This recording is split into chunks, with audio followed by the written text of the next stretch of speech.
और बताए थे दर्शकों में बता दो कि आज का मतौली और लक्ष्मीगंज के बीच सेमीफाइनल का मुकाबला खेला जा रहा है, जिसमें जो टीम विजेता होगी वो सूरत फाइनल खेलेगी जयसवाल 11 टीम से।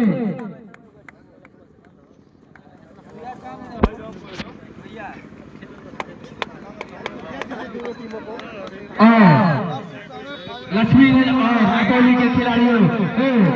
सीता और श्री राजू गुप्ता प्रधान पद के प्रत्याशी शंकर जो मुख्य अतिथि आज के हैं हमारे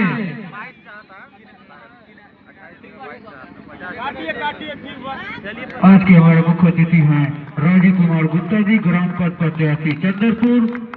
और उनका कमेटी हार्दिक स्वागत अभिनंदन करती है और करती रहेगी।